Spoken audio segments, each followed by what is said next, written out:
As we enter the mid-'80s, media and entertainment already had their quintessential '80s flavor. Numerous productions were infused with trends from both inside and outside the industry. With all the new youth-centric entertainment, it was an exciting era for kids and teens especially. Don't need no alibis. Nothing's gonna stand in our way. No, nothing's gonna stand in our way. And nothing's gonna stand in our way. Not tonight. Within design, there were at this point a variety of colorful and expressive trends that emerged in the mainstream. The radical work of Italian design collectives became a rapidly spreading source of inspiration within the creative scene. They greatly contributed to the resurgence of geometric shapes and popularity of patterns. The trendy fashion label Fiorucci also continued to be a presence in the fashion and art scene. Particularly, their concept store in New York was a hotspot for local creatives. Another brand to make their mark on this era was Swatch. Their new affordable watches, available in countless designs, proved to be irresistible. With Swatch, teenagers could have their own wearable piece of modern art, from trendy patterns to the artwork of Kiki Picasso or Keith Haring. Equally appealing to the young demographic were the contemporary pop art illustrations. Several creatives within the scene used airbrushes as a prominent tool, portraying themes of leisure, luxury, and commerce with a 50s touch. They were printed on a range of school products and became hot items among teenagers. While these traditional arts were still leading, the digital revolution had steadily expanded inside the creative industry. In the field of computer graphics for media and entertainment, there were major shifts both technically and stylistically. Wireframe animations and its associated style had already been starting to suffer from overusage in broadcast design. And as technology moved on, so did the trends.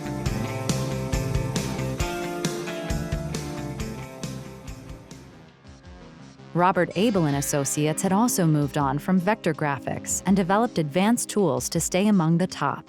They pushed the envelope on a TV commercial named Brilliance, a TV spot with the goal to enhance the image of canned food, linking it to the concepts futuristic and sensual by the use of a female chrome robot. Package that can last the 3-year journey to Jupiter. She was the centerpiece of the spot, and thus the production was concentrated in successfully bringing her to life, utilizing the technique of motion capture to make the computer model mimic the actions of the human actress, and so create the fluid, lifelike body movement.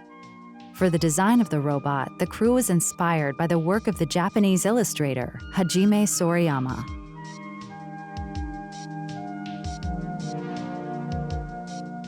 Brilliance was not the only computer animation of the mid-'80s to feature reflective surfaces. Attendees of the yearly SIGGRAPH conference could witness chrome dinosaurs on the loose in a short by Pacific Data Images. As technology advances and certain design trends surface, it's not uncommon for different productions to share similar looks.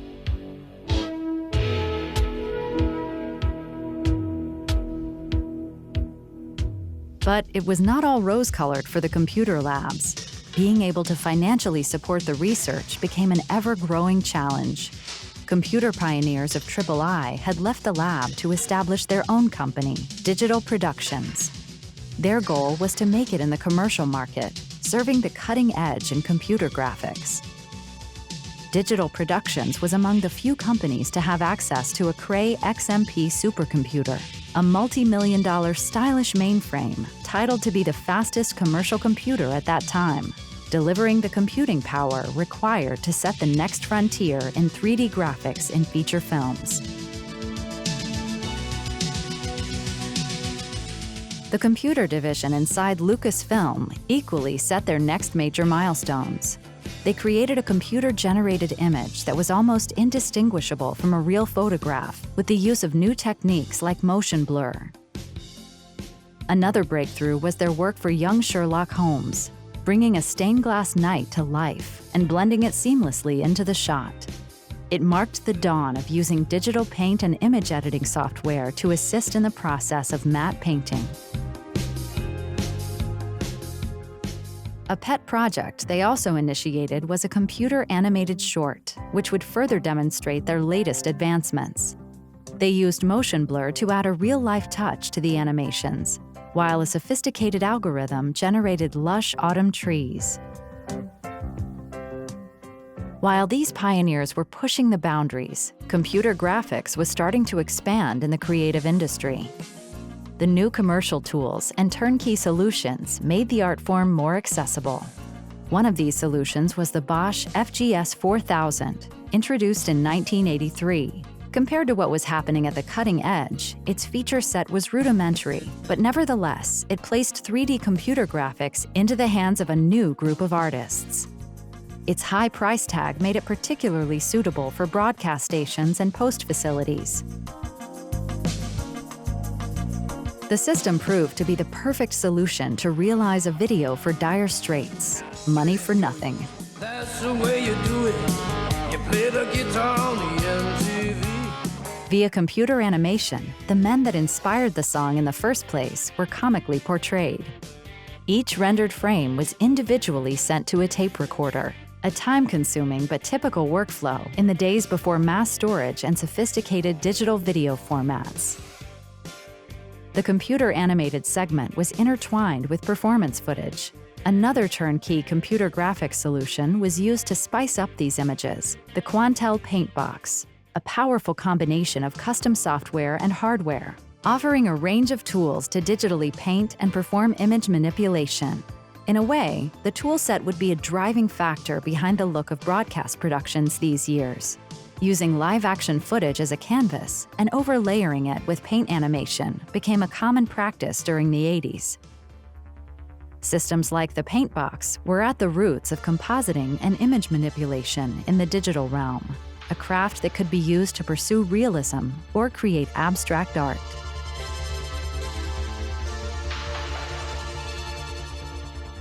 Another important event in digital arts happened on the home computers. The rapidly growing library of artistic applications made them pivotal in the shaping of a new generation of artists. I am the Commodore Amiga 500 home computer. Dazzling animation at your command. A system that was particularly suited for multimedia productions was the Amiga, hitting the market in 1985. And no better way to legalize it within the creative industry than to attract Andy Warhol and Debbie Harry for a demonstration. With the rising graphical capabilities came the new art form of user interface design for software. Xerox had been developing a graphical user interface throughout the 70s, emerging in '81 with the release of the Star Workstation. Apple followed a few years later, similarly using common constructs of an office space as the foundation for their user interface. The Apple Macintosh was a system that offered pioneering creatives a means to do their work digitally, particularly in desktop publishing. And so, the art of computer graphics quickly spread in the design industry. Digital imaging was really starting to take flight, while 3D graphics expanded from the computer labs to post facilities. One area where technology and creativity frequently met was the music video. They had by this point conquered their place in pop music and even became part of pop culture. Michael Jackson's Thriller had been one of the productions to set a new standard. It brought feature film director John Landis and his grade A crew to the world of the music video. Among them was makeup artist Rick Baker, who designed the iconic look. Thriller became a bestseller on VHS and truly a milestone in pop culture and music videos.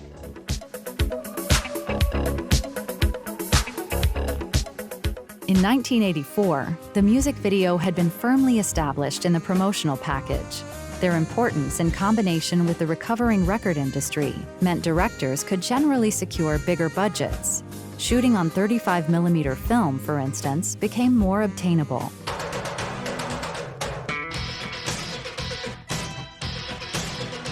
Music video pioneer Russell Mulcahy was able to shoot the Duran Duran Wild Boys video at Pinewood Studios, featuring an impressive set and special effects that could rival feature film productions. There was also more room for productions that showcased different styles and techniques, combining live action with cell animation or using stop motion and claymation. These techniques, although very time-consuming, were a powerful instrument in making standout music videos.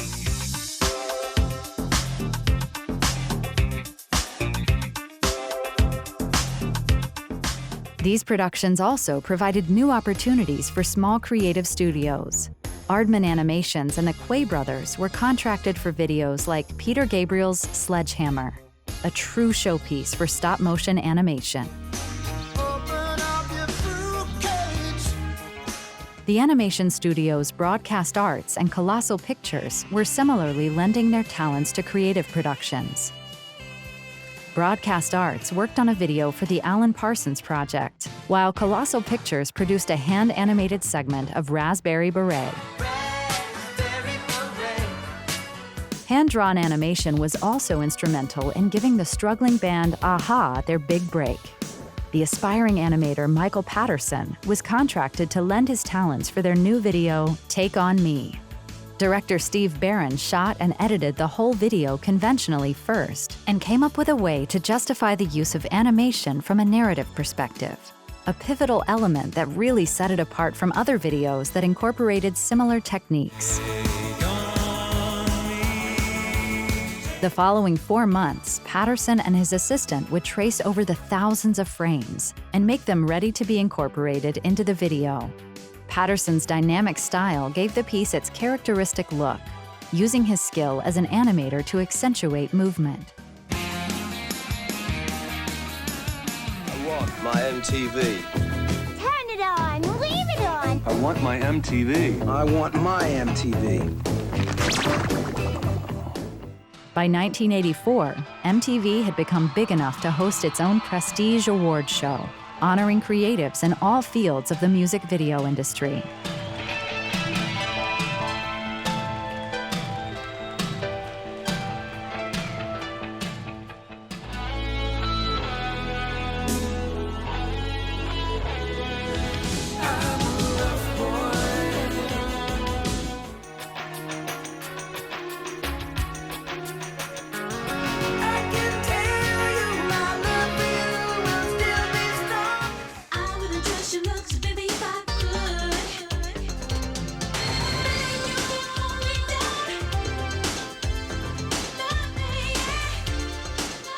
Music videos became an ever-growing central part of youth culture, a trend that didn't go unnoticed by runners of new TV shows and networks. MTV Cops had been a catchphrase to communicate the idea of a new series, Miami Vice, a stylish show with its own visual language that infused the cop genre with pastel-hued 80s excess, and with no short role for contemporary pop music. In dedicated segments, music was the central element to drive the plot forward and strengthen the emotional undertone.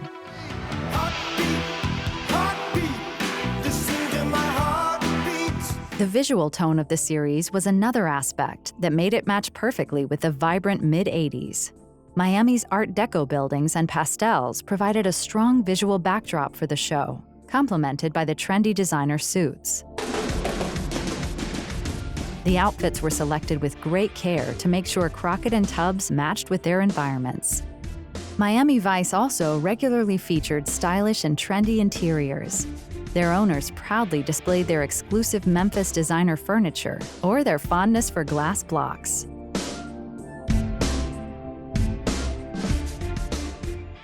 When Hasbro was in the process of launching their new doll line, MTV became similarly a defining inspiration. The result was Gem and the Holograms, a vibrant line of truly 80s-looking pop star dolls, all sporting colorful outfits, outrageous makeup, and equally stylish packaging.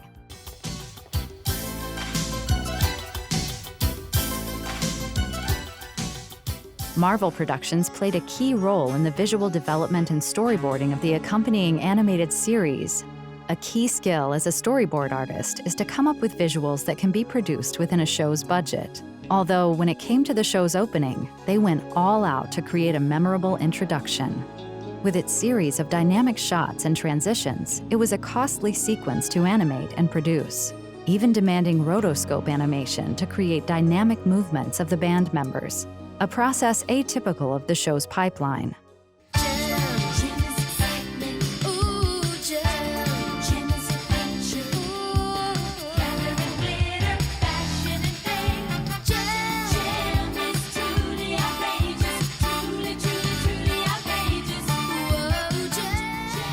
Music videos were a fundamental element in the show's format.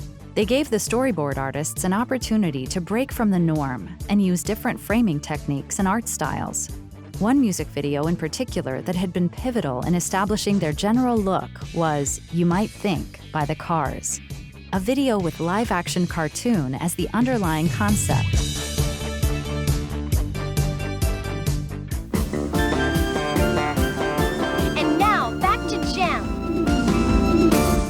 Gem was a unique production on multiple levels.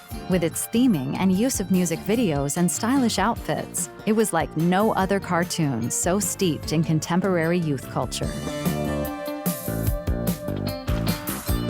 Hasbro's properties, Gem, My Little Pony, and G.I. Joe, were all treated with cartoon show tie-ins. But perhaps the biggest of them all was the Transformers, transforming separate lines of shape-shifting robots into one powerful new brand.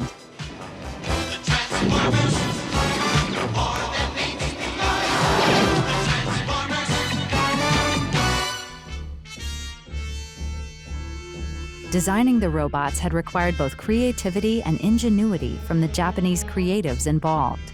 It was initially a lengthy process from concept sketches to the finished toys, demanding the talents of a team of designers and numerous iterations to shape the robots that would ultimately become known as Optimus Prime and Megatron.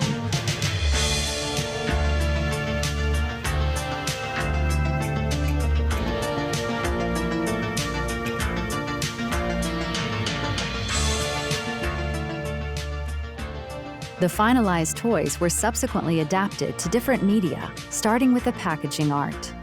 The backs of the boxes featured elaborate battle scenes, showcasing the range of characters from that particular year. Their density made them time-consuming pieces of art to paint. The packaging art was the first step in bringing the Transformers to other media, like comics and animation, a process that required further streamlining, giving them more humanoid proportions and amplifying a few features to make them easily recognizable. The Transformers was like no other property, shaped by such a wide range of artists from both the East and the West, stretching areas from developing the toys to packaging to the visual development of the cartoon show.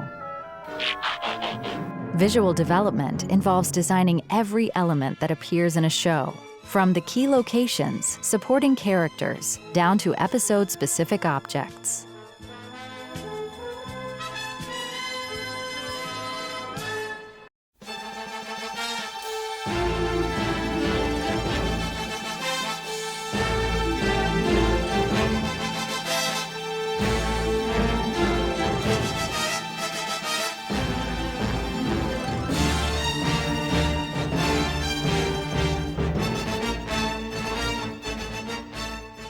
An undeniable contribution of the cartoon show was the power to enhance the play value of the toys, charging the metal and plastic figures with personalities. Gem and the Transformers were part of a true boom in toy-based cartoons, all eager to replicate the success of shows like He-Man, blazing off with their flashy openings and empowering theme songs.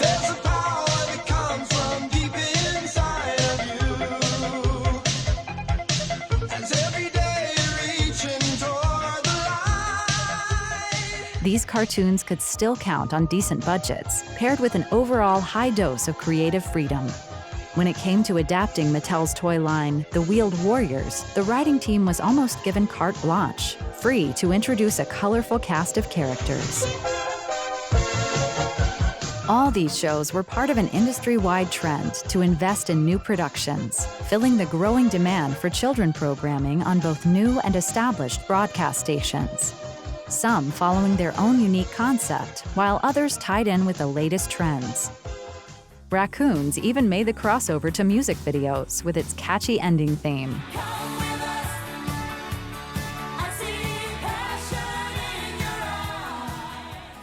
Over at the cinemas, there had equally been a true boom in new franchises, making for a couple of rich years for pop culture. Pop songs and their accompanying music videos became important tools to advertise the latest feature films. This strong blending of pop music and cinema greatly contributed to the unique character of the mid-'80s, an era with its fair share of colorful and overall fun trends in entertainment and design.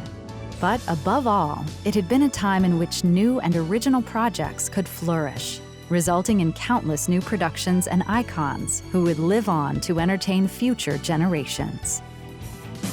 When all the time is on our side, we're gonna take the sweet joy ride. We won't be denied. New expectation, fire in our eyes. Strong are the ties that bind. Don't need no alibis. Nothing's gonna stand in our way. No, nothing's gonna stand in our way. And nothing's gonna stand in our way. Not tonight. Now I need your help to get back to the year 1985.